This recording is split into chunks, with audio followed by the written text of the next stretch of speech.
Oke, sudah pukul 14:05. Saya akan buka acara hari ini. Assalamualaikum warahmatullahi wabarakatuh. Selamat siang sejawat sahabat Pepsodent. Selamat datang di Dental Expert Webinar by Pepsodent Volume 11. Mewakili Pepsodent Dental Expert Center, izinkan saya untuk memperkenalkan diri terlebih dahulu. Nama saya Dr. Gigi Muhammad Hamzah Carlo Ortega, atau yang bisa juga disapa Dr. Gigi Carlo, yang akan menjadi host pada webinar siang hari ini.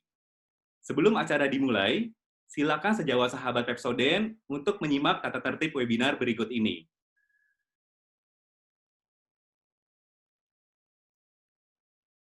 Yang pertama, peserta wajib menonaktifkan mikrofon dan video ketika webinar berlangsung, kecuali ketika ingin bertanya. Hal ini diperlukan untuk meningkatkan kualitas suara pemateri. Yang kedua, peserta yang ingin bertanya wajib menggunakan fitur raise hand yang ada di dalam menu partisipan. Yang ketiga, saya selaku host akan menentukan peserta yang diizinkan bertanya sesuai dengan urutannya. Yang keempat, ketika diizinkan bertanya, peserta wajib mengaktifkan mikrofon dan video untuk meningkatkan kualitas interaksi antar peserta yang bertanya dengan pemateri. Yang kelima, pada akhir sesi akan ada kegiatan foto bersama.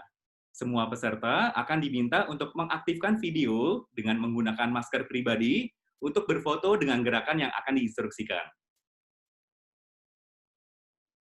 Kami mengajak sejawat sahabat Pepsodent untuk mengabadikan kegiatan webinar siang hari ini dengan cara post di akun Instagram masing-masing dengan mencantumkan hashtag belajar bareng PIDEK X Cobra Dental, hashtag di rumah aja, kemudian tak lupa untuk tag ke @Pepsodent Dental Expert Center, @tanyapepsodent, dan @Cobra Dental. Bagi sejawat sahabat Pepsodent yang beruntung, karena telah post sesuai dengan ketentuan, maka akan berkesempatan untuk mendapatkan oral care produk serta alat pelindung diri dari Pepsodent berupa face shield ataupun goggles. Selain itu, ada pula produk Denpro Home Bleaching 24 karat dari Cobra Dental. Wah, menarik banget ya. Semoga sejawat sahabat Pepsodent termasuk salah satu peserta yang beruntung. Dalam menyiapkan new normal, tentunya ada banyak hal yang perlu diperhatikan Dokter Gigi sebelum memulai prakteknya kembali. Oleh karena itu, Dental Expert Webinar pada siang hari ini akan mengangkat topik Dentistry Post-COVID-19 Pandemic, How Does It Look Like? Yang akan dibawakan oleh Dr. Adrian Susanto, Master of Healthcare Administration, selaku CEO Cobra Dental yang telah bergabung di tengah-tengah kita saat ini. Halo, selamat siang Dr. Adrian. Selamat siang semua sahabat Pepsodent ya, dokter-dokter gigi dimanapun berada, mungkin di tempat praktek, apa di rumah atau di manapun. Salam sehat selalu. Apa kabar semua? Kabar sehat, Dok. Nah, Dokter Adrian sendiri kabarnya gimana, Dok, saat ini, Dok? Baik, baik. Ini di rumah ini, lagi di Di rumah. rumah aja ya, Dok, ya? Karena hari Sabtu memang nggak ke kantor. Kantor sudah mulai sebetulnya, sudah Oke. minggu lalu dengan shifting ya. Oh, Tapi Sabtu ya. sambil nyiapin juga nih untuk jadi pemateri, jadi kita stay home aja. Terima kasih banyak ya, Dok, ya, udah berkenan mau jadi pemateri Sama-sama. hari ini.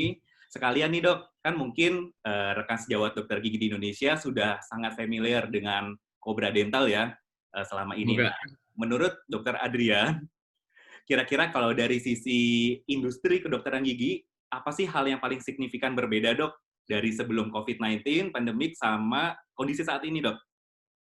Oke, mungkin yang jelas ya Dokter Carlo dan sahabat dan semua, yang jelas kita harus ingat bahwa ini global pandemi gitu kan, bahwa impact-nya itu dirasakan. Kadang kita merasa wah kita doang nih yang mungkin lagi bingung atau lagi gimana, galau gitu kan. Mungkin kondisi ekonomi susah atau bingung, khawatir mengenai tertular atau dan lain-lain. Tapi ini dirasakan oleh semua orang gitu kan. Nggak boleh dibilang tanpa terkecuali lah gitu kan. Baru ini ya peristiwa bersejarah gitu kan yang terjadi mungkin 100 tahun lalu waktu itu Spanish flu. Nah ini berulang lagi dengan adanya COVID-19 ini.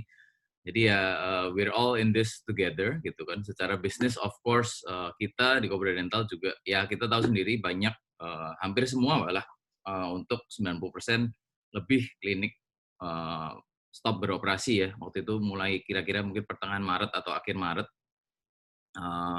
Jadi of course secara bisnis, secara ekonomi akan berimpact juga nih Dokter Carlo Ya. secara di revenue, mungkin juga ada profit margin. Jadi kita harus benar-benar putar otak, kencangkan ikat pinggang gitu kan untuk gimana kita bisa survive di tengah kondisi yang serba tidak menentu, serba baru, serba apa ya, kita masih semua meraba-raba gitu. Kita tadi we're all in this together, kita bareng-bareng cari jalan keluarnya gitu.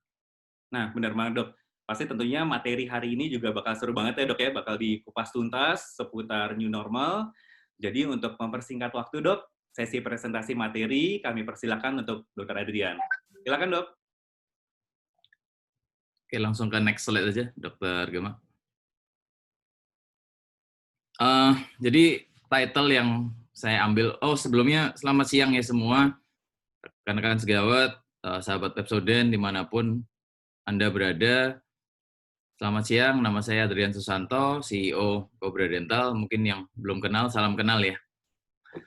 Jadi tema yang saya ambil pagi ini, yang mungkin sudah banyak dibahas, yang mungkin sudah banyak seminar atau webinar yang kita bahas juga. Sebetulnya nanti saya pengennya lebih, mungkin nanti ada banyak pertanyaan, tanya jawab, mungkin lebih dua arah untuk kita share bersama gitu kan. Karena seperti yang saya bilang tadi gitu, tidak ada solusi 100% mutlak nih saat ini di tengah kondisi pandemi COVID-19 ini. So, topiknya dentistry post COVID-19 pandemic, how does it look like gitu kan. Seperti apa sih setelah post COVID ini kan kita mulai memasukin istilahnya post ya, setelah mungkin dari dokter gigi sekalian pada tutup 2-3 bulan, bahkan ada yang lebih. Seperti apa sih mungkin persiapannya untuk kembali buka kembali, kekhawatirannya, mungkin strategi-strategi apa, inovasi apa yang harus kita lakukan. Nah, mungkin nanti kita sambil diskusi, kita bahas untuk solusi-solusi tersebut. Nah, ini untuk fakta ya, fact-nya yang terjadi di dunia saat ini artikel yang saya yakin dokter gigi sekalian sudah mengetahui ya, ini famous article in dentistry, of course, semua berpatokan pada ini bahwa kita bisa lihat di sini ya, bahwa dentist itu profesi is a profession with the greatest coronavirus risk gitu kan. Ini dari New York Times. Karena apa? Of course juga karena aerosol ya, treatment kita banyak yang menggunakan high speed handpiece, kompresor yang memang ketika melakukan prep dan lain-lain di mana itu aerosolnya bertebaran ke udara gitu kan. Itu yang sangat mengkhawatirkan, apalagi kita tahu sendiri bahwa pintu masuknya SARS-CoV-2 virus itu melalui mulut, tenggorokan, hidung. Jadi disitulah sarangnya, dan kita ketika unfortunately gitu kan di kedokteran gigi, di dentistry ketika berpraktek itu istilahnya apa ya, ditiup gitu kan ke udara semua. Jadi itu yang cukup mengkhawatirkan. Saya sangat salut gitu kan pada banyak dokter gigi yang masih berpraktek karena panggilan profesi melayani pasien sakit gigi, mungkin kondisi emergensi, bedah, dan lain-lain yang memang mau nggak mau harus berpraktek tentunya dengan proteksi diri yang lengkap. Gitu. Nah, setelah tadi faktanya gitu kan, kedua yang mau saya lihat di sini, impact-nya apa sih tentunya untuk kita semua, terutama yang di bidang kedokteran gigi, di dentistry, klinik, baik klinik, rumah sakit, terus dari sisi bisnis sendiri ya mungkin dari ini ada 3 artikel yang saya ambil, saya yakin semua juga sudah baca ya, bahwa ada yang banyak share bahwa itu dari Jakarta Post, Indonesian dentists walk on tightrope as practices forced to close due to COVID-19, di mana waktu itu PDGI mengeluarkan anjuran juga bahwa demi keselamatan, demi keamanan ditutup dulu. Of course, waktu untuk tindakan-tindakan emergensi harus by appointment atau konsultasi dulu seperti apa, baru berani untuk membuka klinik. Kemudian unfortunately gitu ya, sudah cukup banyak rekan sejawat dokter gigi, dokter umum, tenaga medis yang terkena sendiri ya, ini cukup cukup menurut saya cukup ironis gitu kan, di mana sebagai garda terdepan harusnya mempunyai pelindung diri atau proteksi yang cukup lengkap, tapi unfortunately waktu awal-awal kan memang kesulitan di mana-mana ya, bahkan Benar, saya benar. lihat ada yang banyak pakai jas hujan, pakai macam-macam lah, apapun yang bisa digunakan waktu itu digunakan gitu kan, untuk demi melindungi diri dan keluarga. Kemudian PDGI sendiri of course sudah mengeluarkan protokol dari PDGI, saya rasa WHO atau CDC ya sudah mengeluarkan juga protokol tentang bagaimana praktik di klinik gigi. Kemudian bisa next. Nah, kalau saya rangkum, sebetulnya ada 5 hal ya yang saya bilang impact dari COVID-19 untuk kedokteran gigi di sini. Of course, number one adalah casualties atau victims, korban yang terkena bahkan meninggal. Dokter gigi sudah ada cukup beberapa, kalau nggak salah mungkin tadi datanya 6, tapi kalau nggak salah sudah tambah 7 atau 8, saya kurang update. Kemudian yang nomor 2 adalah of course ketakutan ya, fear of infection ketika kita harus melayani pasien, karena kebanyakan nih yang tertular dari dokter, dari petugas tenaga medis gitu adalah mungkin pasien yang nggak jujur gitu kan, ketika mungkin screening-nya juga boleh dibilang lolos, tapi juga pasien nggak menceritakan nih lagi sakit, lagi demam, mungkin lagi sakit tenggorokan, tapi sayangnya nggak diceritakan. Nah, itu yang menjadi kekhawatiran juga. Jadi worry di situ saya tuliskan adanya kekhawatiran yang cukup besar nih dari komunitas kedokteran gigi, tidak hanya di Indonesia saja, tapi juga di dunia. Nomor 3 nih yang cukup seru mungkin dibahas ya, mengenai economic atau financial impact nih, yang tentunya mungkin banyak yang merasakan, termasuk kita of course di perusahaan yang mensupport atau mensuplai para dokter gigi sekalian di kedokteran gigi, karena adanya temporary closure atau tutup sementara ya, kita kira mungkin sudah hampir 3 bulan mungkin. Sudah ada yang mulai buka, tapi memang belum semua. Kemudian dari beberapa artikel, beberapa share dengan of course customer-customer kita, dengan teman yang memang owner dental clinic atau berpraktik di sebuah dental clinic atau bahkan rumah sakit.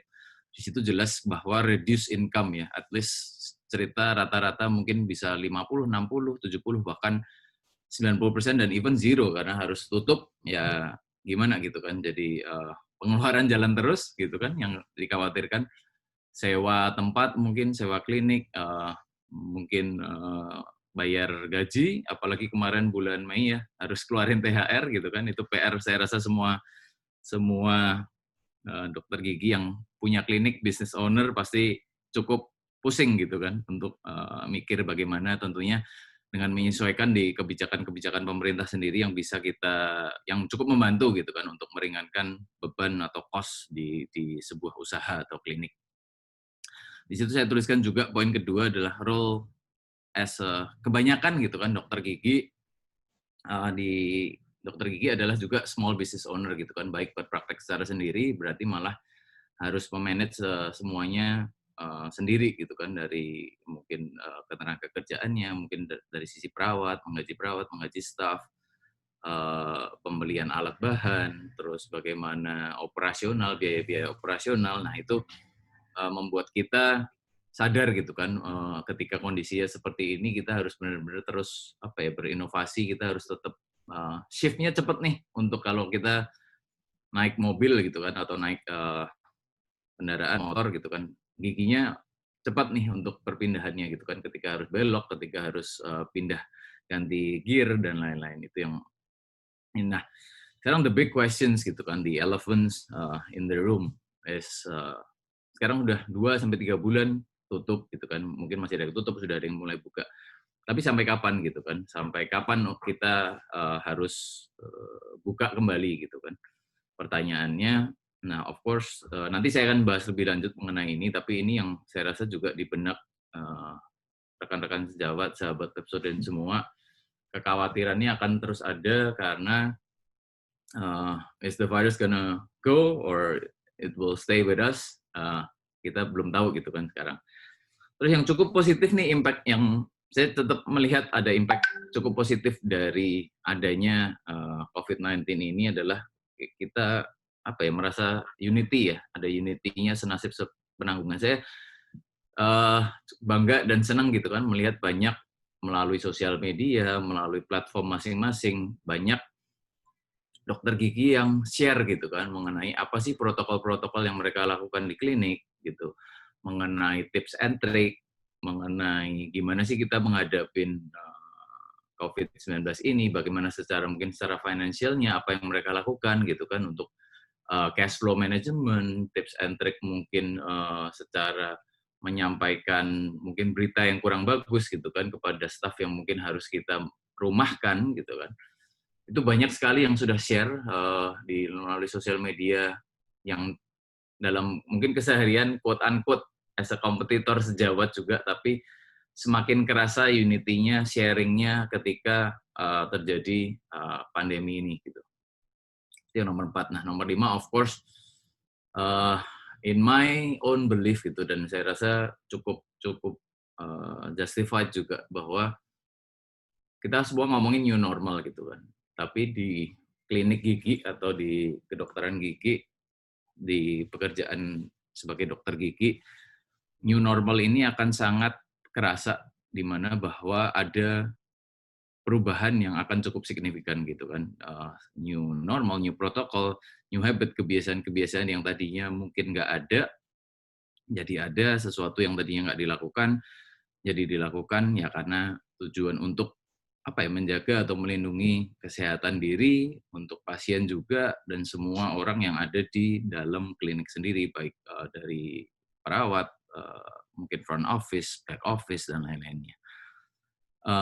Itu impact-nya kira-kira 5 ya yang saya sampaikan di sini. Terus dari itu ada gambar di mana rekomendasi PDGI ya, itu new normal.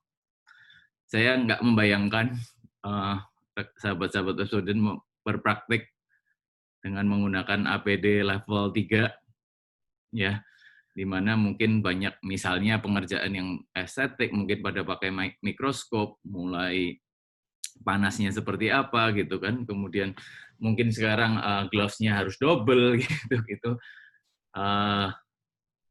Saya hanya bisa membayangkan gitu kan panasnya seperti apa, nggak enaknya, nggak nyamannya ya, tapi it is what it is. Ini sekarang yang akan menjadi new normal yang ya unfortunately gitu kan harus dilakukan. Saya ada video singkat, sebuah parodi aja sih, mungkin bisa diputar Dokter Gemma.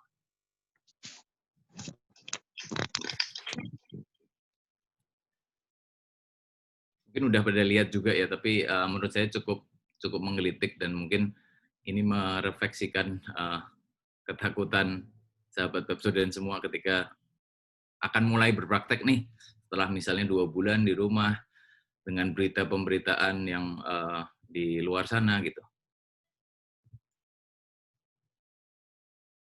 Dokter Gemma kayaknya ter-cut off ya, Dokter Carlo. Oke. Kita cek dulu ya dok ya, sebentar. Oke. Jadi yang namanya impact di sini nggak selamanya sesuatu hal yang negatif ya dok ya. Kita tetap Ya itu yang saya kemarin positif. berusaha menyingkapin apa positifnya gitu kan.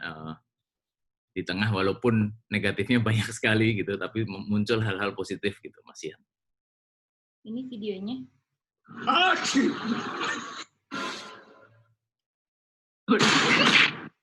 Sudah videonya? Keluar tuh Dokter Gemma. Ulang Dokter Gemma. Gambarnya belum keluar. Oke, kita coba ya. Dokter Adrian, mungkin sejauh sahabat Pepsodent juga penasaran nih, kan dokter juga mengelola Cobra Dental. Di samping itu apa juga sambil praktek dok barangkali? Kebetulan enggak, kebetulan praktek sudah cukup lama ditinggalkan. Ini sambil nonton videonya ya mungkin, mungkin agak selek sedikit ya Bapak. Ini dari mungkin yang Instagram bisa di follow juga. Dimana itu ada pasien bersin langsung dibungkus ya pakai kantong plastik.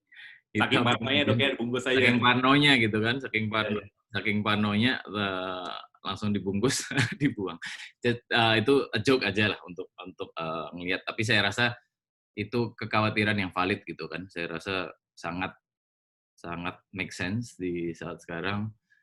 Kenapa nanti protokol yang mungkin sedikit kita bahas, dan saya rasa rekan-rekan semua sudah paham betul gitu kan apa yang harus dilakukan ketika sebuah klinik itu buka. Nah, oke, mungkin nextnya what's next gitu. Di sini saya tulis satu untuk step satu ya, what's next gitu kan.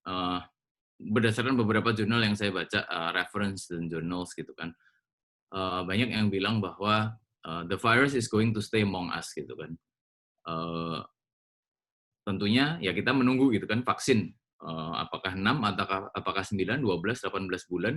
Kebanyakan vaksin itu biasanya 18 sampai bahkan 2 tahun gitu kan. Tapi memang kondisi sekarang sangat dipercepat, tentunya approval seperti FDA-nya, mungkin kalau di Indonesia BPOM, secara research, mungkin clinical trials-nya pasti akan dipercepat gitu kan. Banyak yang bilang mungkin kita dari 6 sampai 8 bulan mungkin sudah akan ada vaksin gitu kan, dengan banyaknya resources yang dialihkan untuk segera menemukan vaksin dari vaksin untuk COVID-19 ini.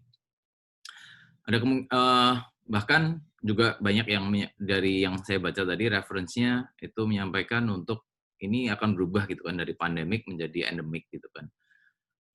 Endemik ya kita tahu ya, kalau endemik sekarang seperti misalnya malaria, mungkin bahkan influenza kayak seperti seasonal endemik di daerah tertentu, di geographical tertentu, itu sangat sangat mungkin gitu kan ya. Virus influenza sampai sekarang juga ada di antara kita terus gitu kan. Kalau di luar negeri, kebanyakan di Amerika itu setiap season biasanya orang ambil flu shots gitu kan, untuk memperkuat imun kita terhadap strain-strain, mungkin strain influenza virus yang baru dan lain-lain. Jadi kedepannya saya bilang we're gonna live with COVID-19 gitu, unfortunately. Jadi ya gimana kitanya, we as a human gitu kan, yang harus improve secara kesehatan, secara protokol, hygiene, itu gitu kan, supaya tidak tertular, tidak menularkan juga ke orang lain. Jadi at this point, unfortunately, walaupun sudah banyak sekali research, tapi so many, lot of unanswered questions at the moment gitu, yang masih orang jadi menerka-nerka, mencoba, atau bahkan take some risk gitu kan, untuk ya kita bisa as a person, as a anything gitu kan, a profession, we need to move on juga gitu. Nah, yang poin kedua nih, the biggest question lagi, should we wait tadi kan, should we reopen? Kapan sih waktu yang paling tepat nih? When is the right time to open gitu? Saya rasa ini apa ya, tidak bisa kapan sekarang, ditanya kapan tanggal berapa, tentunya tidak bisa gitu kan. Itu dari rekan-rekan atau sahabat student semua yang bisa menjawab gitu kan. Banyak faktor yang menentukan kapan sih kita harus buka gitu. Tapi ada 3 hal yang menurut saya sebagai main factors. Di sini saya sebutkan health gitu kan, kondisi kesehatan. Di situ termasuk apakah kita siap nih secara fisik, apakah sehat, mungkin terkait tapi terkait misalnya usia juga, terkait kondisi, mungkin another concern adalah apakah di rumah misalnya ada orang tua gitu kan, yang mungkin 60 ke atas, 70 ke atas, yang kita tahu mereka rentan gitu kan, atau ada anak gitu kan di rumah, yang kita pasti khawatir lah, jangan sampai mungkin kita nggak apa-apa gitu ya, tapi ketika pulang ke rumah membawa virus gitu kan, menularkan kepada yang ada di rumah, itu kan tentu lebih gimana ya, takut gitu kan, lebih untuk beresiko. Nah, kedua, kita lihat juga secara dari sisi finansial atau ekonomi gitu kan. Ketika semua punya kemampuan berbeda-beda gitu kan. Ada klinik atau ada semua usaha bisnis yang punya cadangan gitu, dana cadangan atau emergency fund ketika terjadi sesuatu seperti pandemi ini. Jadi untuk misalnya kita stay without any income for biasanya 3 bulan yang dicadangkan itu, tapi mungkin kondisi sekarang 3 bulan aja sudah bagus sekali gitu kan, istilahnya emergency fund, di mana ketika bisnis harus tutup with zero income, then we have emergency fund untuk masih bayar gaji, untuk bayar THR, untuk bayar listrik, air, dan lain-lain operasional yang dibutuhkan untuk bisnis ini tetap berjalan Sehingga nanti ketika when it's all said and done, sudah siap buka lagi, itu bisa running lagi operationalnya. Itu dari sisi finansial ya. Kemudian dari yang nomor 3, of course, profession atau patient need gitu kan. Tentunya sebagai dokter, sebagai petugas kesehatan punya tanggung jawab, punya panggilan yang apa ya, untuk melayani pasien gitu kan, untuk tetap ada di garda terdepan, untuk tetap ketika ada pasien sakit, ya itu menjadi kewajiban atau tanggung jawab sesuai mungkin sumpah, of course, untuk melayani pasien, menyembuhkan pasien. Nah, itu yang menjadi pertimbangan juga tentunya. Nah, 3 hal ini di-combine, mungkin ada beberapa pertimbangan lain, itu yang tentunya akan menjadi, apa ya, bisa menjadi patokan untuk rekan sejawat, sahabat dan sekalian memutuskan nih, kapan sih saatnya buka gitu kan. Tidak ada yang, menurut saya tidak ada yang memaksa kapan harus buka, oh besok harus buka, oh kemarin bulan lalu seharusnya sudah buka. Nah, tapi itu yang apa ya, harus dipikirkan betul-betul gitu, supaya tepat. Jadi tidak ada satu masa pun yang tepat, oh mungkin lihat teman atau ngelihat klinik lain kok sudah buka ya dari bulan lalu, saya mau buka menurut saya nggak modelnya nggak ikut-ikutan gitu kan, tapi harus melihat kesiapannya di masing-masing di klinik ataupun secara personal. Terus yang bisa dilihat juga adalah mungkin benchmarking ya, stay in slide dok. Benchmarking to other industries. Di sini kita lihat gimana sih mungkin industri-industri lain ya, tidak hanya di kesehatan aja, tapi di industri lain apa sih yang mungkin dilakukan, kapan sih mereka buka gitu kan. Nah, sekarang kalau kita bahas misalnya, yang saya lihat kan beberapa kota di Indonesia PSBB-nya sudah mulai diangkat nih, atau masuk masa transisi, atau bahkan beberapa kota pun ada yang nggak pernah masuk ke PSBB, hanya physical distancing, social distancing, dan pembatasan lain.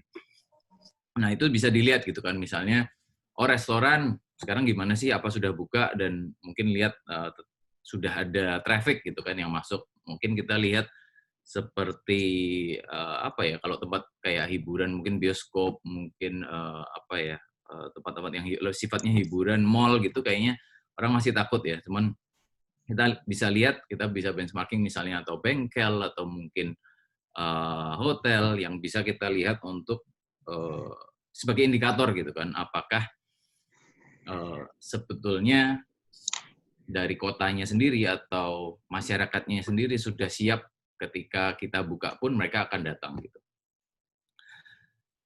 Terus ada pertanyaan lagi di sini. Kebetulan saya banyak memberikan pertanyaan. Gitu. Kalau kita sudah memutuskan, should we decide to reopen gitu, will patients come back to our clinic gitu kan? Itu kan yang jadi apa ya? Kita menerka-nerka gitu kan. Mungkin lewat sosial media atau lewat apapun setelah ini bisa share nih yang sudah buka, mungkin seperti apa responnya pasien. Saya kebetulan juga sempat tadi benchmarking juga, ngobrol juga dengan pertama saya ngobrol dengan teman, dengan partner juga, partner kerja yang ada di China gitu. Seperti yang kita tahu di Cina sendiri itu kan paling cepat ya waktu itu, mereka paling cepat kena, mereka paling cepat sudah reopen lagi gitu. Jadi kita benchmarking ke Cina untuk melihat ketika apa namanya, ketika klinik sudah buka, apakah pasiennya kembali. Nah, dari sebagian dari mereka mengatakan belum gitu kan, unfortunately gitu kan, masih banyak yang cukup takut karena resikonya masih ada dan lain-lain. Tapi ada 1-2 juga yang bilang, oh lumayan lah, let's say 40%, 50% sudah kembali datang, treatment tertentu ya. Tentunya kita tidak bisa expect ketika buka langsung kembali seperti 3-4 bulan lalu, awal tahun, di mana mengharap 100% saya rasa itu cukup tidak make sense gitu kan. Tapi ketika itu 40%, 50%, I think that's a good number already. Nah, di Indonesia sendiri, kebetulan beberapa mungkin customer kita ya, saya udah beberapa ngobrol dengan beberapa klinik yang sudah reopen, itu ini yang kabar baiknya itu cukup positif gitu kan, di mana banyak dari mereka menyatakan at least 50 bahkan sampai 60% itu pasien kembali gitu kan. Banyak mungkin di Indonesia orang nggak terlalu takut sama COVID-19, jadi banyak yang sudah langsung kembali ketika buka, bahkan ketika tutup pun banyak yang menanyakan gitu kan. Saya mau, bahkan ada yang tanya mengenai estetik gitu kan, mengenai treatment ortho. Unfortunately ya kita sebagai tenaga medis mungkin juga harus mengedukasi dulu saat itu gitu. Kemudian bisa next mungkin. Nah, oke, terus kemudian new normal gitu kan, new protocol, new ways, new habit gitu. Bisa dipasang videonya mungkin. Yang jelas APD ya, APD level 3, saya rasa semua sudah tahu. PDGI ada rekomendasi dari CDC, saya juga sudah ada rekomendasi ini dari Dr. Epa di New York, US. Saya rasa rekan sejawat atau dokter gigi sekalian sudah banyak mengenal beliau, salah satu dokter gigi paling terkenal gitu. The COVID-19, we've Apakah had to sudah make ada, Dok, videonya? Ya, di play aja Dokter Gemma. some slight style adjustments. Offside. See, this Sudah is ya? like really confusing. I need help. Yeah. I'm not gonna wear this thing. Which side of the mask goes on my face? Okay. How's my hair? What's the difference? This is getting foggy. Wow, this is nice. For not wearing scrubs in 17 years, I feel like he's adjusting pretty well.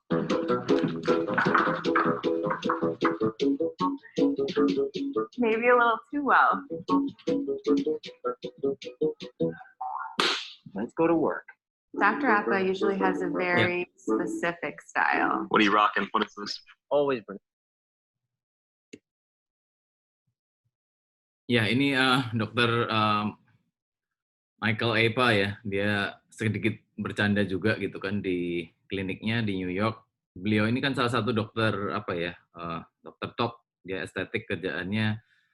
Dia kalau ngelihat dari Instagramnya cukup glamorous gitu kan. Biasanya pakai suit, pakai macam-macam, tapi sekarang semua harus pakai APD. Jadi dia making some jokes over there, di mana dia bingung gitu kan, pakai masker nggak tahu mana side-nya, pakai face shield mungkin dia nggak bisa ngelihat jelas dan lain-lain. Anyway itu sekedar refreshing aja bahwa again kan tadi kita semua ya mengalami kebingungan gitu kan selama ini yang bekerja mungkin dengan protokol yang biasa-biasa aja, sekarang harus protokol ketat, harus APD level 3 yang tentunya sangat tidak nyaman. Terus apalagi sih new normal yang ada gitu kan di klinik. Tentunya SOP gitu kan, standard operating procedure-nya buat healthcare profession dan pasien sendiri gitu. Of course tentunya semua cuci tangan before, during, and after treatment. Terus ada kuesioner yang dibagikan gitu kan, mengecek apakah misalnya pernah berpergian, pernah ada panas dalam 2 minggu terakhir, ada sakit tenggorokan, batuk, dan lain-lain. Saya rasa kuesionernya ini juga banyak bisa di-download di internet, bisa dicari. Gitu kan. Jadi saya rasa sangat penting ya untuk ada kuesioner di klinik untuk menanyakan, dan of course kita expect pasien yang datang juga menjawab itu dengan jujur gitu kan. Jadi itu yang I would say first initial step-nya yang very important. Of course tentunya body temp check dengan termogan, masker, pasien pakai masker, semua pakai masker. Memang nggak enak gitu, kadang ngap ya. Tapi ya mau gimana lagi. Terus beberapa klinik sudah menerapkan kayaknya kumur atau gargle. Sebetulnya it's a different terms ya. Kata gargle itu sebetulnya agak berbeda gitu kan dengan kumur menurut saya. Karena saya rasa nggak ada bahasa Indonesianya gargle gitu, yang tepat. Karena gargle itu kan berkumur di tenggorokan gitu kan. Sementara kalau kumur di mulut gitu. Itu yang beberapa riset menyatakan cukup efektif dengan melakukan kumur. Ada bahan kalau nggak salah povidone iodine, ada yang bilang chlorhexidine. Itu yang coba bisa dicari lagi. Terakhir yang saya baca kalau nggak salah ada artikel itu memang povidone iodine gitu. menurut saya juga harganya cukup terjangkau. Itu bisa digunakan untuk gargle gitu. Yang disarankan adalah gargle dan kumur selama 20-30 detik. Jadi yang terjadi adalah kalau nggak salah povidone iodine yang dari saya baca itu mengikat tempat ACE reseptor di mana virus itu biasanya berikatan di dalam tubuh. Kemudian yang cukup sekarang sering banyak dibahas ya, banyak juga yang sudah melakukan di klinik mungkin rapid test gitu kan, apakah perlu gitu kan setiap pasien yang datang kalau dia punya bahkan dia membawa rapid test yang mungkin dilakukan, kalau rapid test mungkin dilakukan di klinik gitu, tapi PCR result misalnya 7 hari terakhir yang itu juga banyak digunakan kan untuk traveling ya, yang sudah mulai travel diminta pembuatan SIKM dan lain-lain, tentunya mungkin ada yang sudah juga PCR result atau bahkan mungkin pasien yang dia secara voluntary memang sudah punya melakukan PCR di rumah sakit. Kemudian disinfection proses ya, sekarang kita harus, kalau dulu setiap selesai pengerjaan pasien yang berikutnya yang sudah tunggu bisa langsung masuk, sekarang harus disinfek dulu ruangannya. Ada dengan alkohol, dengan wipes, mungkin di dental unitnya, ada yang menggunakan UV dan lain-lain. Nah, ini tentunya yang protokol-protokol gitu kan, SOP yang menjadi wajib untuk dilakukan post COVID-19 ini. Jadi ketika klinik sudah open, ini SOP yang harus dilakukan untuk safety.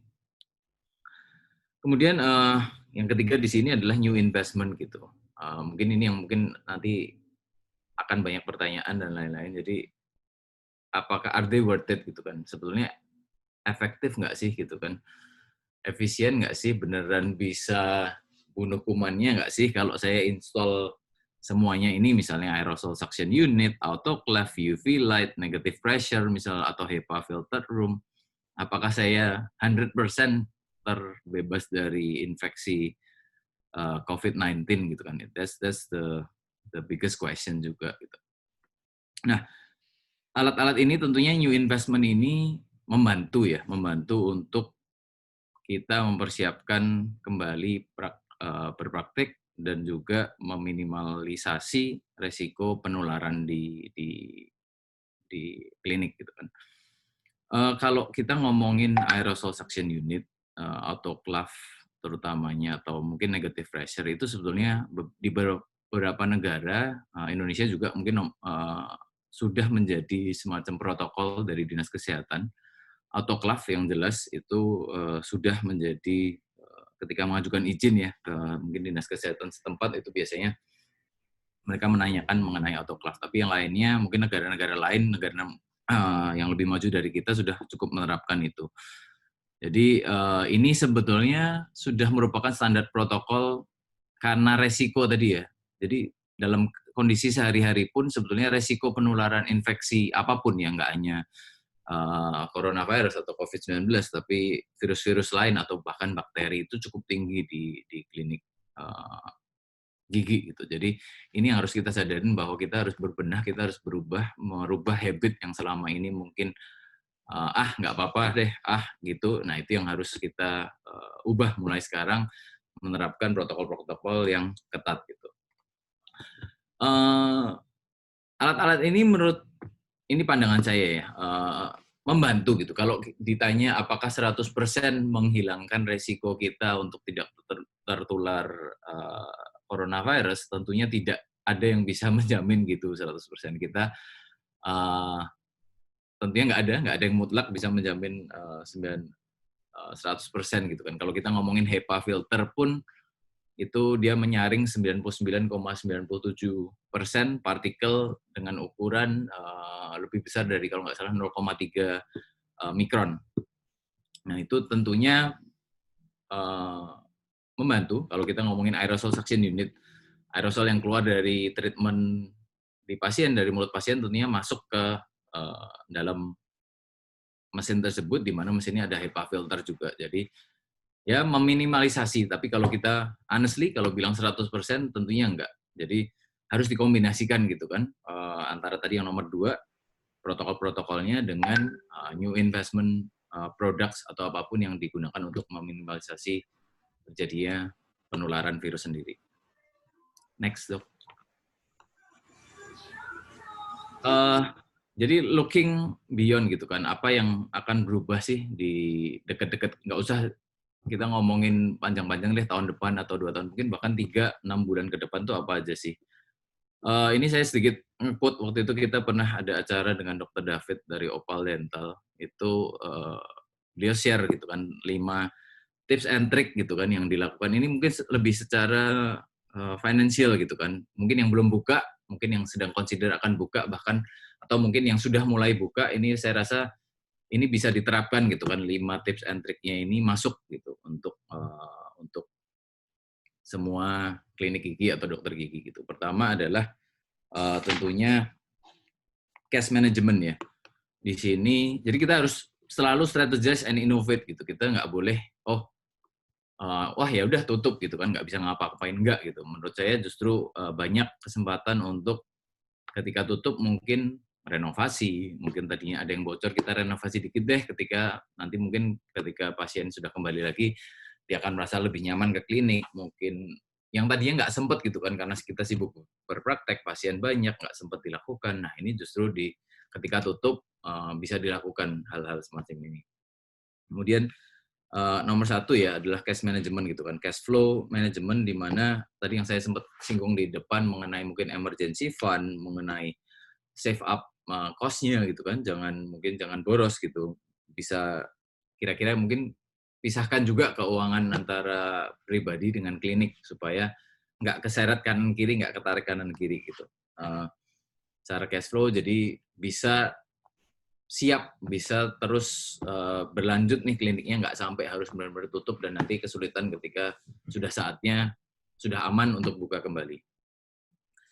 Nomor 2 mungkin tentang flexible payment term ya, yang sudah buka misalnya. Sekarang karena pandemi ini dirasakan oleh semua, tentunya juga dirasakan oleh pasien kita gitu kan. Pasien kita itu juga terimpact oleh pandemi. Jadi secara finansial, secara kekhawatiran juga, jadi nggak semua ketika mereka butuh, mereka jadi bisa untuk ke klinik karena sorry to say, tapi memang uangnya tidak ada gitu, uangnya habis untuk macam-macamnya, usaha mereka mungkin juga kesulitan dan lain-lainnya. Jadi flexible payment terms itu salah satu opsi yang mungkin bisa ditawarkan, tentunya dengan apa ya? Nggak semua orang tentu bisa diberikan flexible payment terms, tentu rekan sejawat, dokter gigi, sahabat Pepsodent semuanya tentunya tahu gitu kan pasien-pasiennya biasanya seperti apa, terutama yang sudah menjadi customer rutin atau pasien rutin di kliniknya. Kemudian yang ketiga adalah gimana kita menemukan kesempatan mendapatkan pemasukan tambahan gitu, find new revenue opportunity di sini. Yang bisa mungkin saya sedikit kasih tips dan trik, waktu itu sempat diskusi juga dengan Dr. David adalah dari dental clinic mungkin salah satu yang bisa memberikan misalnya at home service gitu. Apakah itu whitening, tentunya dengan konsultan dengan dokter ya. Terus kemudian seperti biasanya kalau di klinik kan sering ada itu pasta gigi gitu kan. Mungkin pasta gigi Pepsodent tentunya gitu kan. Di sini ada pesan sponsor. Kemudian sikat gigi juga, sikat gigi yang bisa, mungkin sikat gigi orto yang bisa istilahnya menambahlah pemasukan daripada nol ketika klinik tutup, mungkin bisa ditawarkan ke pasiennya. Juga mengingatkan untuk mereka selalu menjaga kebersihan, hygiene dengan sikat gigi minimal 2 kali sehari gitu kan. Kemudian mengganti sikat giginya setiap 3 bulan gitu, untuk ya benar-benar kondisi oral yang dimana ini sebagai pintu masuknya si virus itu terjaga dengan baik kesehatannya. Kemudian yang keempat adalah mungkin adjust treatment ya, atau service price yang kita charge kepada pasien gitu. Di sini ini cukup isu yang cukup sensitif karena kita harus komunikasikan tentunya, karena ya kondisi sekarang untuk berpraktek misalnya mau cabut gigi saja APD-nya sama gitu. Mau mengerjakan implan atau full mouth rehab dibandingkan dengan yang cuma cabut gigi, APD-nya sama gitu kan. Cost-nya mungkin kira-kira kalau ya kita ngomongin N95, coverall, N95 dan lain bisa sampai 500.000 gitu, dan itu sangat mahal gitu. Ini menjadi kekhawatiran di dokter gigi juga bahwa APD yang mahal gitu kan, disposable. Karena boleh dibilang sekali pakai buang gitu. Jadi ini mungkin bisa dikomunikasikan kepada pasien, masuk sebagai treatment, part of treatment gitu kan. Jadi bisa setengahnya dibebankan kepada pasien. Kemudian tadi yang sempat saya singgung adalah sebetulnya ini saat yang cukup tepat ketika kita bisa manage keuangannya dengan baik. Kita punya tadi reserve gitu kan untuk investasi alat penunjang atau infrastruktur klinik, termasuk yang tadi sudah saya sebutkan, atau bahkan tadi misalnya kita mau pasang negative pressure atau HEPA filter di klinik supaya nanti ke depannya lebih aman. Pasiennya juga pasti tentu akan menjadi lebih nyaman gitu kan, lebih pede untuk ke klinik. Mereka nggak takut, nggak ragu-ragu untuk datang ke klinik rekan sejawat sekalian gitu. Nah juga ini kesempatan. Jadi investasi tidak hanya berupa membeli ya, tapi dengan mengikuti misalnya belajar lagi lah, istilahnya update knowledge gitu. Sekarang banyak sekali webinar, seminar, mungkin workshop online justru semakin banyak, bisa mempelajari ilmu-ilmu baru. Misalnya setelah ini, misalnya yang selama ini mungkin belum terbiasa menggunakan rubber dam misalnya, sekarang belajar gitu kan menggunakan rubber dam, gimana sih caranya gitu kan supaya terbiasa, supaya enak, karena tentunya dari salah satu beberapa jurnal yang ada itu rubber dam cukup membantu meminimalisasi penyebaran virus dan aerosolnya juga. Kemudian bisa belajar juga mengenai mungkin bisnis atau manajemen klinik gitu kan, gimana selama ini mungkin klinik belum pakai sistem, sekarang kita mau apply sistem, kemudian misalnya tadi renovasi kecil atau menambah apa yang mungkin membuat pasien itu nyaman. Yang tidak kalah penting, ketika semua ini sudah dilakukan, kita juga harus mengkomunikasikan ini kepada pasien.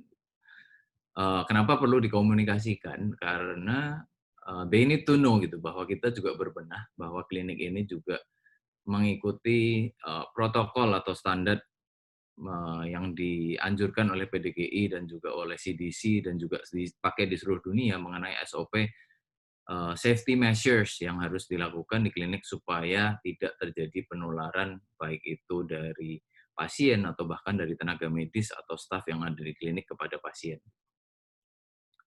Next mungkin dok. Nah ini what's next-nya yang kalau saya kemarin coba ketika berpikir gitu kan membuat slide ini, apa sih what's next yang agak sedikit kita jauh. Nah ini sedikit mungkin berandai-andai dan juga tidak gitu. Yang saya tulis di sini yang pertama adalah teledentistry gitu. Menurut saya it is closer than ever gitu. Momentum swing-nya sekarang nih. Kalau tadinya telehealth atau teledentistry kalau di dental ya itu masih kayak kita pandang sangat jauh gitu kan. Dengan adanya COVID ini orang adjust-nya atau adapt-nya sangat cepat gitu, tiba-tiba switch dan ready untuk melakukan teledentistry. Memang masih sangat terbatas ya. Teledentistry di sini kalau saya kemarin sempat catat itu ada beberapa, apakah misalnya software atau misalnya masih sebatas diagnosis dan lain-lain gitu. Tapi ini yang bisa menjadi income generator juga, bisa dapat income jadi pasien yang istilahnya konsultasi pakai Zoom, pakai mungkin Google Meeting atau apa, bisa generate revenue juga. Ini yang salah satu tadi untuk other revenue stream gitu. Apakah ke depan juga akan ada treatment yang bisa dilakukan dengan teledentistry? Saat ini belum gitu kan. Unfortunately, kedokteran gigi memang sesuatu yang harus face to face gitu kan, dokter ketemu dengan pasiennya. Jadi saat ini teledentistry yang banyak adalah software di mana itu membantu dokter giginya untuk melakukan diagnosis awal atau assessment awal ya terhadap pasien tanpa ketemu bertatap muka. Biasanya mungkin ada software di mana dia harus foto tampak mulutnya gitu kan dari anterior, kemudian seperti apa ada softwarenya lah, bisa dilihat giginya kira-kira yang mana, terus treatment apa yang dibutuhkan tentunya. Kemudian peran dokter gigi di situ adalah untuk judge atau untuk update apa sih treatment yang harus dilakukan. Jadi dengan hal itu kan satu, of course meminimalkan kontak gitu kan, pasien nggak harus datang di awal untuk buat appointment dan lain-lain.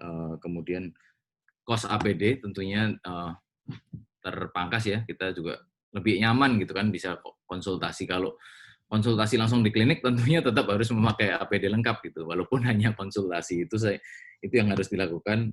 Sulit menjelaskan, kadang lebih sulit dengan semua APD level 3 tentunya. Itu juga saya kalau kebetulan waktu awal-awal PSBB di Jakarta, kebetulan anak itu sempat kayak ada merah-merah gitu kan, as a parent, dan kita khawatir, kita coba cari-cari, nah sudah banyak rumah sakit atau bahkan klinik anak, ya karena anak juga ya lebih banyaknya konsultasi itu menawarkan telehealth gitu, di mana kita bukan berarti dengan telehealth atau cuman hanya telepon atau WhatsApp call bahkan itu nggak bisa kita apa ya, istilahnya charge gitu kan, nggak bisa sebagai revenue tambahan. I think sebagai healthcare professional juga itu menjadi hak kita untuk bisa charge patients karena itu service atau konsultasi yang kita berikan kepada pasien gitu. Jadi banyak yang sudah menawarkan, jadi kita ada tarifnya, kemudian kita transfer, kemudian akan diberi link Zoom dan passwordnya. Jadi itu salah satu cara yang dimana rekan sejawat, sahabat webstudent semua bisa melakukan juga ketika ada yang pengen konsultasi mungkin treatmentnya untuk beberapa waktu ke depan. Yang terakhir di sini adalah kita harus terbuka ya menerima perubahan mengenai teknologi-teknologi yang mungkin akan semakin cepat gitu kan, perubahan-perubahan di kedokteran gigi yang semakin cepat. Sebetulnya kita sudah ada di eranya digital dentistry gitu kan, dengan adanya intraoral scanner, dengan adanya 3D printer, dan di kedokteran gigi ini salah satu bidang yang sangat cepat perubahannya karena banyak sekali menggunakan teknologi gitu. Mungkin kita juga kebayang nggak sih misalnya ada, I don't know, banyak juga sekarang rumah sakit kalau imunisasi anak ada drive-thru gitu kan. Bisa nggak mungkin di dental ada drive-thru treatment gitu. Mungkin saja gitu kan, itu yang harus kita pikirkan gitu. Kita harus terus tadi yang saya bilang strategize and berinovasi bahwa kita needs to adapt gitu kan dengan kebutuhan pasien, dengan kebutuhan market itu seperti apa. Jadi menurut saya ini soon gitu, is closer than ever yang saya sampaikan. Jadi melek gitu kan, kita harus melek, kita harus siap untuk menghadapi perubahan-perubahan ini. Apalagi ini semakin dipercepat dengan adanya kondisi pandemi sekarang. Next-nya. Ini sedikit rekap, ini kita sudah mau selesai ya untuk rekapnya. Jadi COVID-19 tentunya membawa banyak negatif impacts gitu kan. Secara resiko kesehatan, health risk juga of course yang cukup impactful adalah dari sisi finansial, di mana klinik banyak diminta untuk tutup. Gitu. Most likely kita akan harus hidup dengan si virus, gitu kan. Jadi kita harus siap dengan new normal, membiasakan diri dengan semua protokol-protokol kesehatan yang ada gitu. Nah, tadi ya embrace ya, new normal ini bukan kita mindset-nya harus berubah bahwa sebentar lagi mungkin 2 bulan, 3 bulan virusnya hilang gitu kan. Enggak, tapi kita harus ya ini gitu kan, new normalnya, new protocols-nya, new habits-nya yang harus kita lakukan gitu. Jadi ini ada link, nanti mungkin presentasi yang mau bisa tulis ya Dr. Carlo ya, atau Dr. Gemma. Boleh. Nanti saya bisa share juga presentasinya, boleh aja. Untuk dilihat itu ada link aja untuk, saya rasa ini artikel yang cukup menarik dari New York Times juga, yang kalau nggak salah 8 Juni kemarin tentang challenges of pandemic dental care gitu di sini. Di next aja dok, nanti bisa dibaca mungkin. Nah, jadi kita harus ready ya, harus siap untuk invest, dan tadi saya tegaskan juga untuk kita harus communicate gitu kan perubahan-perubahan ini kepada staff internal, mungkin dokter-dokter gigi yang berpraktek nih as a business owner, juga kepada pasien gitu, supaya mereka paham gitu kan, bahwa paham dan apa ya, mereka trust-nya ada gitu untuk setelah ini selesai semua, ya saya akan pede ke klinik A gitu, saya akan pede ke klinik B, saya nggak takut di situ hygiene-nya proper, dokter gigi pasti lebih mantap kok. Dari beberapa klinik dan dokter gigi yang share dengan saya, pasien itu banyak memberikan testimoni ketika dokter, ketika staff melakukan protokol, mereka juga merasa safe. Saya merasa, oh proper nih kliniknya. Gitu. Jadi itu yang mungkin itu juga kalau saya selama PSBB ini sempat pergi kemana gitu kan, ke grocery shopping misalnya belanja, dites termogannya 34 derajat, itu saya jadi nggak mantep gitu kan. Itu yang ya gimana gitu kan, berarti lolos semua dong gitu. Nah itu salah satu yang mungkin harus dicek juga ya, jangan sampai termogannya nggak benar gitu. Itu karena untuk melindungi kita sendiri juga. Terus tadi ya, strategize and innovate all the time gitu kan, don't stay at comfort zone. Kita harus nggak menyerah atau pasrah dengan keadaan di mana kita harus tutup selama berbulan-bulan dan nggak ada revenue, nggak ada income, tapi kita harus putar otak, kencangkan ikat pinggang untuk mikir apa sih yang bisa kita lakukan, apa sih yang akan datang gitu kan. Jadi itu membiasakan kita ketika nanti semuanya sudah kembali normal, bahkan menurut saya nggak kembali normalnya beda gitu, normalnya akan berbeda gitu. Jadi kita siap. Oke, next, slide terakhir. Ini yang mungkin saya kembalikan pertanyaannya kepada rekan sejawat sahabat Pepsodent semua gitu kan. Which state are you at gitu kan? Rekan-rekan ada di mana gitu? Apakah ada di mana secara ini ya? Kita ngomongnya dengan praktek ya, apakah masih tutup, apakah sudah rencana mau buka lagi, ataukah kekhawatirannya sekarang sampai di level mana gitu kan, apakah sudah ada persiapan. Tentunya hal-hal itu nggak akan hilang, nggak akan dengan otomatis sendirinya ketika nggak kita siapkan atau nggak kita pikirkan terus semuanya akan baik-baik saja. Jadi itu butuh persiapan, butuh benar-benar semangat untuk move on, semangat untuk menghadapi new challenges, new normal, new protocols, new habits yang akan ada di klinik itu. Tapi kembali yang tadi saya buka adalah intinya we're all in this together gitu kan. Di seluruh dunia, 7 miliar lebih orang di seluruh dunia juga terimpact adanya corona ini. Semua klinik gigi di seluruh dunia, semua dokter gigi di seluruh dunia terimpact akan hal ini. Jadi you're not alone gitu kan, bahwa ya kita semua harus mencari cara gitu kan. Caranya akan masing-masing, akan beda-beda, kesiapannya akan beda-beda. Tapi menurut saya semangatnya, menurut saya inovasi yang harus dilakukan itu harus terus kita pikirkan dan direalisasikan gitu, dilakukan gitu, supaya ya kita nggak bisa gitu kan terus harus udah di rumah aja mungkin bahkan sampai setahun dan lain-lain nggak ngapa-ngapain, dan itu akan menjadi wasteful gitu. Oke, mungkin itu sih dari saya. Itu slide terakhir. Next-nya, Dok. Habis. Terima kasih semua sudah mendengarkan. Mungkin setelah ini ada sesi tanya-jawab singkat ya, yang akan kita lakukan. Mungkin sudah ada yang...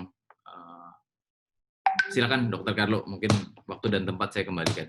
Oke, baik. Dr. Adrian, makasih banget. Ini materinya sangat menarik. Jadi bahan pemikiran untuk para dokter gigi yang akan membuka prakteknya kembali ya, Dok ya. Nah, kali ini kita akan memasuki sesi tanya-jawab. Sesi pertama akan diberikan kesempatan bagi 3 orang penanya terlebih dahulu.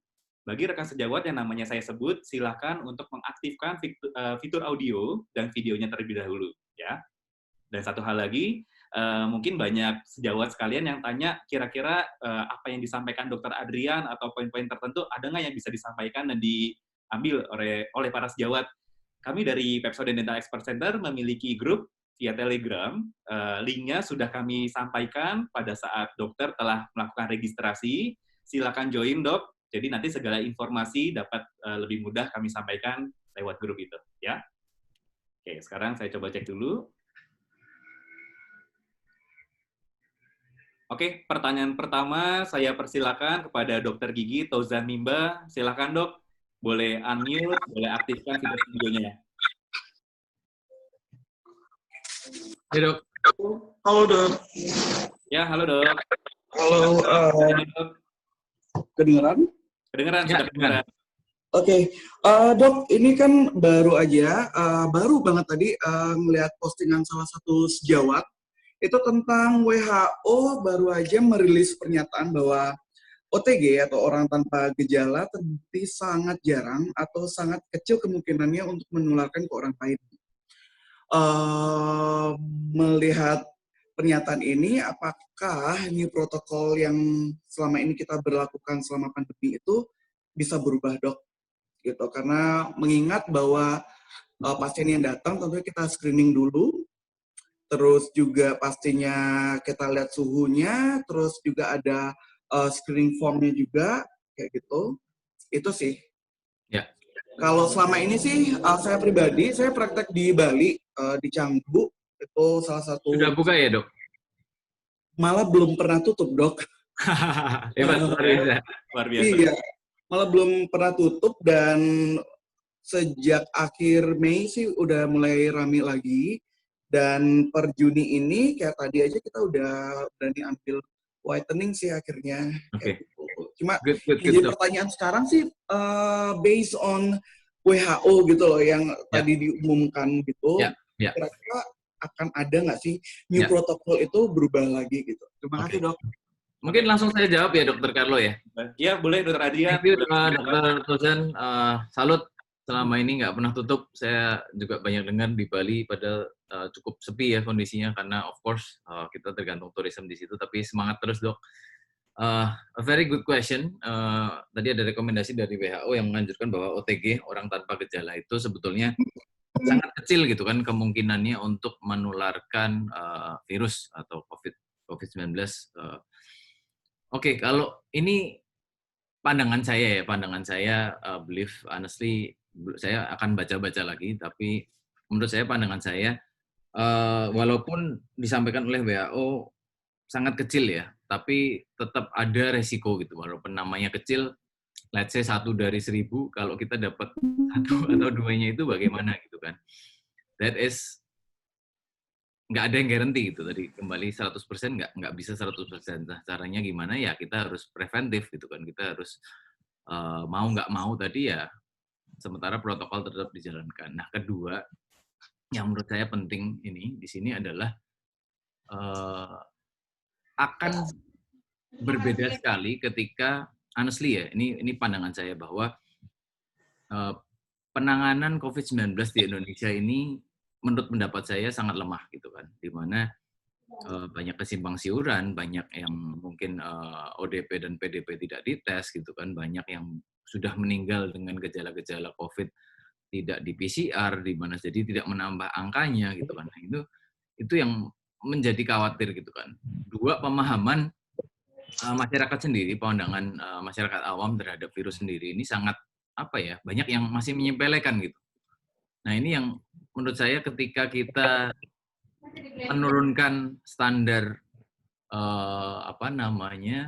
protokol karena ya banyak hal ya, karena nggak enak, mungkin karena cost juga yang itu, tapi untuk Indonesia sendiri, saya ngomong Indonesia, cukup sangat beresiko gitu, karena banyak pasien tidak jujur. Kebetulan saya ada grup WhatsApp dengan teman-teman dokter umum, dengan dokter spesialis yang ada di rumah sakit. Teman saya ada dokter spesialis paru sendiri, itu aduh cerita-ceritanya itu benar-benar cukup gimana ya, gemes gitu kayak dengarnya. Ada pasien yang kabur lah, ada pasien yang nggak jujur lah, dan lain-lain. Ada aja gitu tiap hari. Nah, itu yang menurut saya walaupun ada rekomendasi dari WHO, cuman untuk menerapkan itu, kalau saya pribadi saya honestly nggak bisa menjawab secara dari research atau apa yang sudah dilakukan gitu kan. Cuman saya secara pribadi saya cukup takut untuk menurunkan penjagaan saya terhadap ketika apalagi saya harus berpraktek di klinik gigi gitu. Itu Dokter Tozan mungkin jawaban dari saya. Mungkin kalau bisa diskusi lagi, mungkin nanti akan di-share email saya juga di sini. Oke, Dokter Carlo. Oke, Dokter Tozan, gimana jawabannya? Sudah diterima. Kalau misalnya nanti ada yang kurang jelas, di akhir acara kita akan sampaikan email Dr. Adrian, bisa didiskusikan lebih lanjut ya, Dr. Adrian ya. Ya, siap. Oke, untuk pertanyaan kedua, saya persilakan kepada Dr. Gigi Kirti Indru Murjani. Silakan, Dok. Boleh unmute, boleh aktifkan videonya. Hai dok, Halo, Dok. Hai, thank you Halo, untuk sharingnya. It's very informative. Dok, jadi ini masih jadi pertanyaan. Beberapa klinik itu masih belum menyediakan aerosol suction. Sedangkan it's very important for us. Yeah. Nah, sekarang Yeah. I'm gonna start practicing and saya masih pikir-pikir which mask to use. Like for example, if I even want to do a simple bore, is it enough with an N95 or do I need to provide myself with a respirator, with a half face or a full face respirator? And that's kind of confusing. So that's my question. Thank you. Oke. Thank you, Dok. Silakan, langsung jawab, Dok. Ya, langsung jawab ya. Ya. Kalau secara APD ya, secara masker tadi yang ditanyakan adalah kalau level 3 anjurannya adalah N95 gitu kan. Memang tidak nyaman gitu kan karena apa ya, semacam ngap gitu kan, semacam nafasnya juga jauh lebih sulit gitu kan. Tapi ya itu standar protokol untuk APD level 3 gitu. Nah, kemudian tadi jadi anjuran saya tetap mengikuti anjuran yang dilakukan oleh PDGI dan CDC atau WHO untuk menggunakan proteksi level 3 ya, karena tadi pengerjaan, terutama apalagi kalau ketika pengerjaannya, treatmentnya menggunakan banyak aerosol gitu. Itu unfortunately Dr. Kirti itu harus for safety reason gitu. Itu yang bisa dilakukan. Secara tadi aerosol, tadi mungkin lebih tanyakan tadi klinik belum menyediakan gitu ya aerosol. Mami baru ganti baju. Aerosol di di klinik gitu. Nah itu yang harus apa ya? Tadi ketika ditanya apakah aerosol itu 100%, saya sendiri bilang enggak gitu kan. Itu bahkan saya iya menyedot aerosol, tapi apakah virus masuk? Apakah kan kita nggak bisa lihat ya, virusnya juga nggak kelihatan gitu. Tapi itu memang dibilang efektif dari jurnal-jurnal yang ada, walaupun belum ada uji yang gimana karena alatnya sebenarnya cukup baru ya untuk treatment. Walaupun sebetulnya ini alat sudah cukup lama, tapi penggunaannya berbeda gitu. Bahkan untuk dulu kalau nggak salah amalgam dan lain-lain. Jadi ketika ngebor melepas amalgam dan lain-lain itu yang digunakan, yang diharapkan sebenarnya kesedot di situ. Tapi ini juga bisa digunakan untuk menyedot aerosol yang ada. Nah,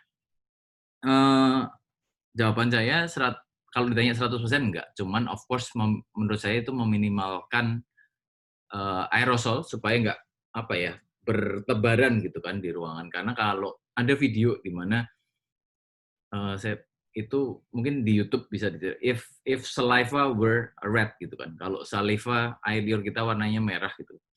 Itu benar-benar semua ruangan itu akan merah gitu kan, karena aerosolnya kemana-mana gitu. Nah itu kan karena air liur bening nggak berwarna, jadi kasat mata. Dah dengan aerosol itu at least di uap ataupun termasuk sebagian droplets air aerosol yang itu bisa masuk ke situ. Although I would not say 100% dengan adanya aerosol, then you'll not get contracted by the virus gitu. Tapi itu menurunkan resikonya, Dr. Kirti. That's my opinion.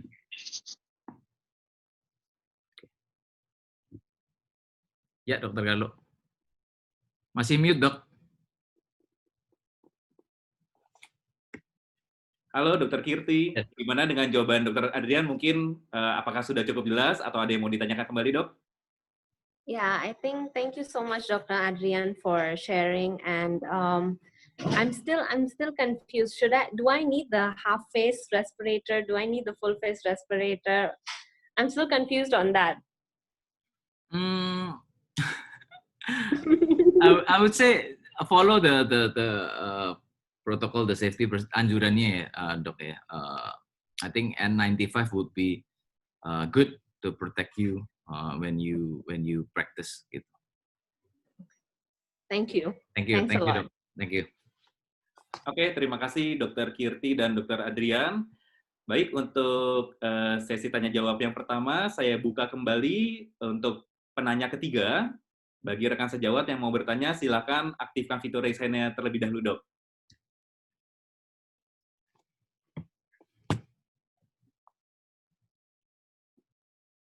Ini sambil nunggu penanya, Dok. Kan tadi sempat cerita ya, Dr. Adrian sama keluarga sempat ke dokter anak. Pernah ada pengalaman ke dokter gigi nggak, Dok, selama pandemi ini? Belum. Belum ada ya? Belum ada. Oke, tadi saya juga tertarik dengan apa yang Dr. Adrian sampaikan mengenai teledentistry ya, Dok ya.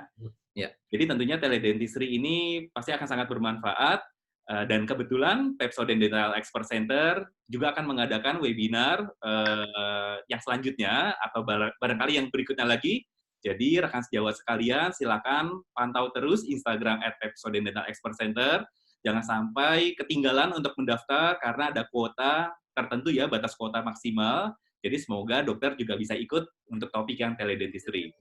Ya, saya rasa itu sangat menarik ya, teledentistry. Ya. I think it's the near future yang tadi saya bilang gitu kan.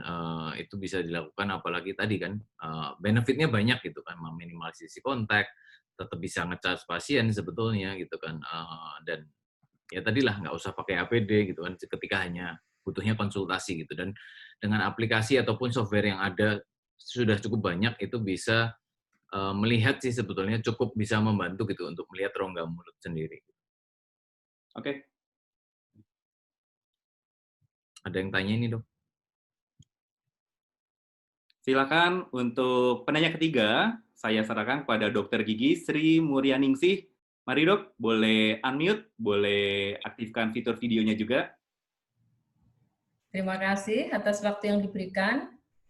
Saya ingin menanyakan karena kami sudah tutup praktek selama 2,5 bulan ya, 2,5 bulan lah. Ini baru mulai dan kita persiapan untuk masalah ruangan. Karena untuk protokol ruangan itu harus untuk keselamatan safety baik dokter maupun pasien, kita harus kalau bisa itu ada dental aerosol section machine-nya. Dan juga APD level 3. Jadi kita perlu finansial yang cukup lumayan. Menurut Dr. Adrian, itu apakah untuk dental aerosol ini kalau kita sudah siap ruangannya sebelum pandemi, itu apa sudah cukup untuk istilahnya untuk menyerap aerosol yang kita pada waktu ngebor? Maksudnya, sorry Dok, saya potong sedikit. Maksudnya siap itu gimana, Dok? Apakah dengan tadi negative pressure atau sirkulasi atau seperti apa? Sirkulasi, maksud saya sirkulasi. Sirkulasi itu jadi kita penanganan apakah pakai dental aerosol itu sudah istilahnya mencukupi, karena kalau saya baca itu ruangan kan harus bisa dengan ruangan terbuka, harus dengan HEPA filter. Jadi kita tuh sampai kadang-kadang tuh yang mana, kemudian kita mau mempersiapkan itu yang dental aerosol. Nah, dental aerosol ini apakah ada yang kita kemarin diskusi, itu belum tentu bisa menyerap semuanya. Jadi kita malah bingung.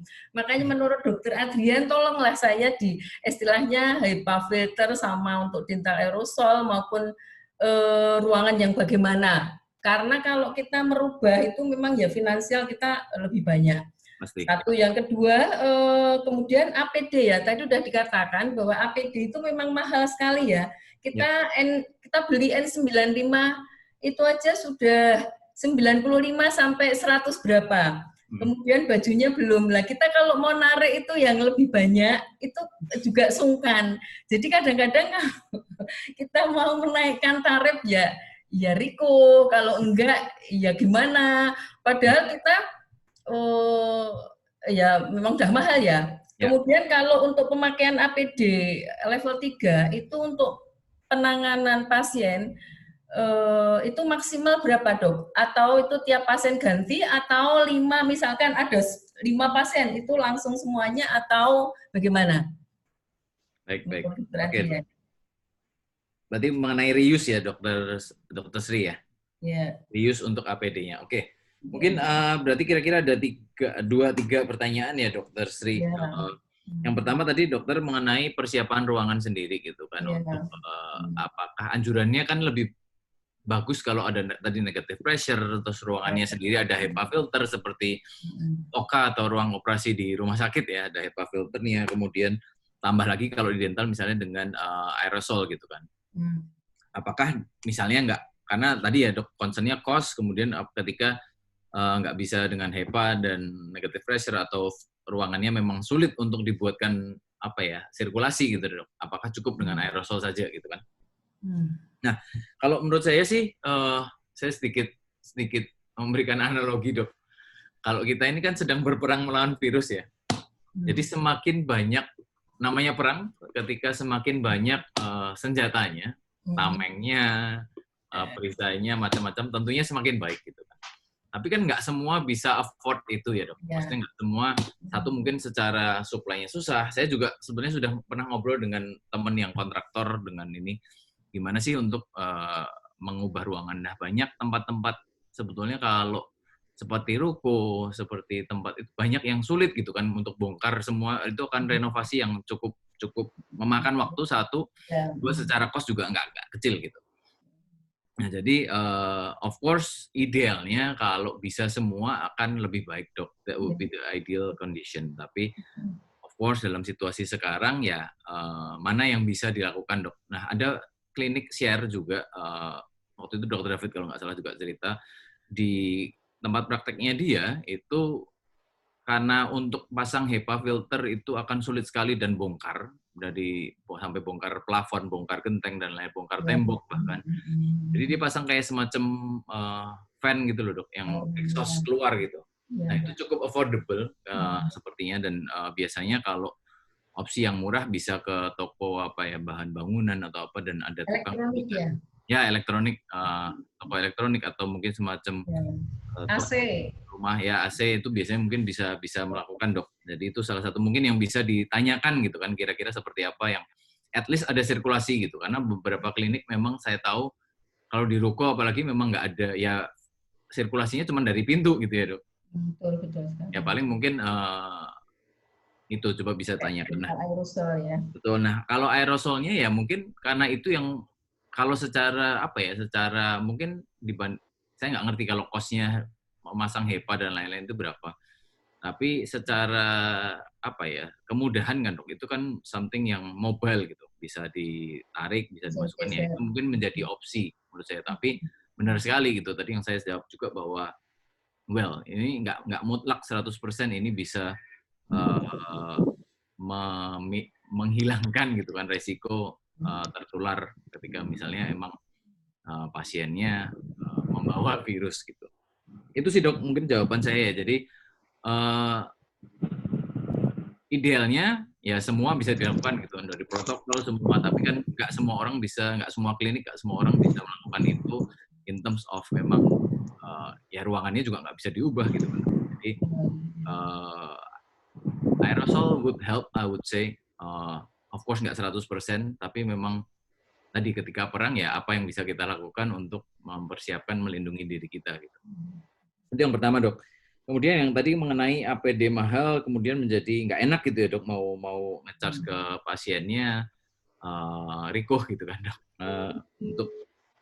Nah itu mungkin menurut saya tadi yang saya sampaikan juga adalah kita komunikasikan ya kepada pasien bahwa ini demi safety kita bersama, demi apa ya, supaya sama-sama gitu kan pasien juga nggak tertular dari apapun yang ada di klinik, karena kan pasien keluar masuk kita nggak ngerti siapa yang mungkin tadi OTG ya, orang tanpa gejala atau gimana, tetapi bisa menularkan. Nah itu yang mungkin komunikasi dok. Kalau menurut saya kuncinya komunikasi. Dari beberapa share saya dengan customer, dengan klinik yang sudah buka, ada pasti dok yang protes ketika itu dimasukkan menjadi charge tambahan gitu kan. Tapi ternyata itu nggak signifikan jumlahnya yang protes. Mungkin dari 15 atau 20, 1-2 lah dok yang protes dan menanyakan gitu. Mungkin strateginya kalau saya bilang mungkin bisa diberikan tadi flexible payment atau mungkin diskon berupa potongan dan lain-lain. Tapi tetap dikomunikasikan bahwa ini standar protokol demi keselamatan, dan bagusnya memang lebih banyak pasien yang melihat dengan adanya itu mereka justru senang, justru merasa tenang gitu. Jadi itu yang Ya, mungkin bisa memang. diterapkan, Dok. Ya. Yang ketiga mengenai apakah bisa di-reuse gitu APD, karena bisa berapa kali gitu ya, Dok? Bisa berapa kali ataukah bisa di-reuse? Ada jurnalnya, Dok. Saya kebetulan honestly kalau ditanya berapa kali, pastinya mungkin saya nggak terlalu tahu. Saya pernah baca sekilas, itu ada jurnalnya bahwa sebagian, pernah ada webinarnya juga, kita pernah mengadakan juga. Mungkin nanti dokter bisa email saya, mungkin bisa saya share materinya, Dok. Oke. Itu beberapa APD yang sifatnya saya nggak ngerti, nggak semua APD itu bisa di reuse, Dok, dengan cara disterilkan lagi dengan autoclave. Ya, itu yang mungkin bisa sort of menghemat biaya ya, Dok. Kalau kebetulan mungkin ada autoclave, mungkin bisa digunakan. Ada petunjuknya, ada protokolnya seperti apa, dan jenis-jenis apa yang bisa di istilahnya resteril gitu, di reuse untuk dipakai kembali. Itu, Dok, mungkin jawaban dari saya untuk 3 pertanyaan Dr. Sri. Ya. Oke, terima kasih Dr. Adrian untuk jawabannya. Semoga Dr. Sri terpuaskan ya, Dok, ya, dengan jawaban Dr. Adrian. Semoga persiapan buka prakteknya dimudahkan dan dilancarkan, dan dokter diberi kesehatan selalu ya, Dok, ya. Amin. Amin. Terima kasih, Dok. Semoga segera buka. Ya, amin. Ya, sahabat Terkoden semua, pertanyaan terakhir ini sekaligus untuk menutup sesi pertanyaan. Boleh, Dok, ya? Satu lagi, Dr. Adrian? Boleh ya? Ini saya sarankan untuk Dr. Gigi Abimanyu Wijaksono. Silakan, Dok, untuk unmute serta aktifkan video. Selamat sore ya berarti ya. Selamat sore dokter semua. Gini, Dok, saya mau nanyakan nih. Pertanyaan saya hampir sama dengan Dokter Sri sebelumnya. Jika penggunaan kayak sinar UV itu termasuk efektif atau enggak ya? Gitu. Terus ada nggak sih syarat minimal gitu kira-kira untuk klinik-klinik, contohnya kayak klinik yang pemerintah kayak BPJS, gitu, kira-kira ada nggak sih saran atau kira-kira syarat minimalnya tuh yang aman buat kita nih dokter gigi untuk praktek tuh selain APD ya, yang untuk ruangan tuh seperti apa? Seperti pemasangan exhaust gitu, atau mungkin perlu yang tadi yang fact section itu, karena kalau untuk BPJS agak sedikit sulit ya untuk fact section-nya itu. Kira-kira dengan penggunaan UV lighting aja itu udah cukup membantu atau enggak sih? Terima kasih, itu aja. Ya, oke. Thank you, Dr. Abimanyu. Boleh langsung dijawab, Dok, Dr. Adrian. Oke. Kalau dari saya penggunaan UV, kalau secara exact-nya Dr. Abimanyu, saya belum pernah baca yang exact-nya jawabannya efektif atau enggaknya. Cuman sudah banyak klinik, saya share juga, melakukan UV itu biasanya dilakukan kan antar treatment gitu kan. Sekarang antar treatment biasanya dikasih jeda mungkin setengah jam bahkan sampai 1 jam untuk dilakukan disinfection gitu kan. Jadi itu dilakukan UVC ya kalau nggak salah yang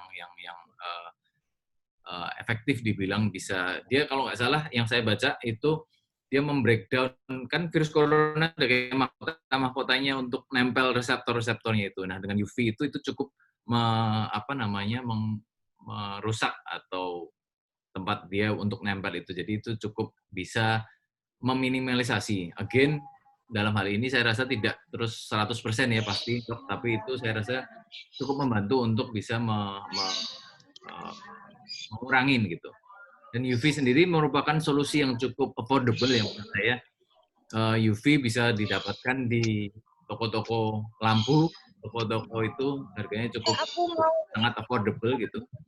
Jadi itu bisa tidak ada salahnya, Dok. Itu memang jadi proses disinfektan. Jangan lupa aja untuk ketika dilakukan UVC treatment pintunya ditutup gitu kan, jangan ada orang di dalamnya gitu. Karena itu radiasi yang cukup tinggi. Kalau tadi, Dok, yang kedua mengenai apa sih yang harusnya bisa dilakukan di BPJS, karena misalnya seperti aerosol suction itu cukup tinggi ya harganya, mahal. Apa yang bisa dilakukan? mungkin tadi yang sempat saya sampaikan Dr. Sri gitu kan, semacam membuat kalau ruangannya belum ada sirkulasi yang bagus, mungkin bisa coba gimana diakalin untuk ada sirkulasi udara keluar masuk gitu kan, sehingga tidak sirkulasi atau udara yang dari pasien, dari aerosol, dari beberapa pasien akan stay di ruangan itu saja gitu. Salah satunya tadi dengan pasang fan exhaust yang untuk menyedot udaranya keluar gitu. Itu juga menurut saya menjadi opsi yang cukup affordable untuk klinik BPJS gitu. Mungkin itu Dr. Abimanyu dari jawaban saya. Apakah mau diberikan tanggapan lagi? Silakan. Silakan Dr. Abimanyu. Udah sih, kalau saya sih cukup jelas Dok. Terima kasih untuk sharingnya. Udah gitu aja. Ya, sama-sama. Thank you Dok. Sukses terus. Terima kasih Dr. Abimanyu. Ya, semoga terpuaskan dengan jawaban Dr. Adrian. Ya, jalan ya. Karena ternyata Satyo produktif banget nih sambil nyetir. Iya, sambil nyetir sambil ikut webinar. Ya, sukses ya Dok ya. Oke, sejauh sahabat Pepsodent, sayang sekali ternyata karena keterbatasan waktu, maka sesi tanya jawab kali ini saya cukupkan. Bagi rekan sejawat yang barangkali masih penasaran dan masih ingin bertanya ke Dr. Adrian, saya sudah menuliskan di kolom chat email Dr. Adrian yang bisa dokter tanyakan untuk pertanyaan berikutnya ke adrian@cobradental.co.id. Betul ya Dok ya? Ya, betul. Sekali lagi ke adrian@cobradental.co.id. Ya. Jadi barangkali kalau ada sejawat yang mau minta materinya, boleh dikirimkan ya Dok ya? Ya. Oke.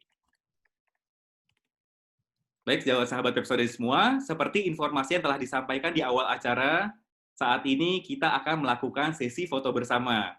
Silakan rekan sejawat semua untuk mengaktifkan fitur video dan menggunakan maskernya masing-masing. Silakan Dok. Dr. Adrian juga udah siap ya Dok ya maskernya? Wah, kita pakai dulu Dok.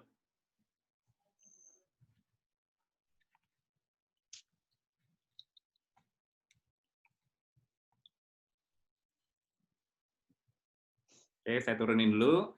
Seperti biasa, di sesi foto ini kita akan melakukan foto bersama dengan gerakan atau pose di rumah aja. Boleh dokter sekalian ikuti seperti rumah ya. Nanti tim dari Pepsodent Dental Expert Center akan screenshot dan akan edit juga selama berjalannya acara setelah ini. Oke, sejauh sekalian silakan tangannya boleh diangkat seperti saya. Jangan nutupin di depan wajahnya ya, agak ke samping.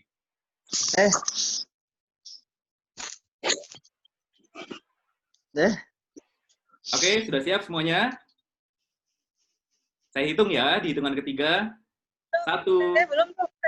Oh, belum. Oke, boleh. Ya, di hitungan ketiga. 1, 2, 3. 2 kali lagi ya. 1, 2, 3. Oke, yang terakhir. Ketiga. 1, 2, 3. Oke, terima kasih banyak sejawat sahabat Pepsodent semua untuk sesi fotonya. Berikutnya, kembali mengingatkan, kami dari PIDEK akan mengajak sejawat sahabat Pepsodent semua untuk mengabadikan kegiatan webinar siang hari ini dengan cara post di akun Instagram masing-masing dengan mencantumkan hashtag belajar bareng PIDEK @cobradental, hashtag di rumah aja, kemudian tag ke @Pepsodent Dental Expert Center, @tanyapepsodent, dan juga @cobradental. Bagi sejawat sahabat Pepsodent yang beruntung karena telah post sesuai dengan ketentuan, maka akan berkesempatan untuk mendapatkan oral care produk serta alat pelindung diri dari Pepsodent berupa face shield ataupun goggles. Selain itu, ada pula produk Denpro Home Bleaching 24 karat dari Cobra Dental. Semoga sejawat sahabat Pepsodent termasuk salah satu peserta yang beruntung gitu ya. Akhir kata, saya mewakili Pepsodent Dental Expert Center mengucapkan terima kasih kepada Dr. Adrian selaku pembicara pada hari ini dan juga kepada seluruh sejawat sahabat Pepsodent yang telah berpartisipasi dalam acara Dental Expert Webinar volume 11. Mohon maaf apabila selama berjalannya acara terdapat kekurangan ataupun hal-hal yang membuat jadi tidak berkenan. Sampai jumpa di Dental Expert Webinar yang berikutnya. Selamat sore. Wassalamualaikum warahmatullahi wabarakatuh. Makasih Dr. Carlo, Dr. Gema. Sama-sama dok, sukses ya dok ya. Nanti Jawat, kita bisa kolaborasi lagi dok. Sukses terus. Kalau ada yang email silahkan. Siap. Terima kasih. Terima kasih dok. Terima kasih semuanya. Beraktivitas.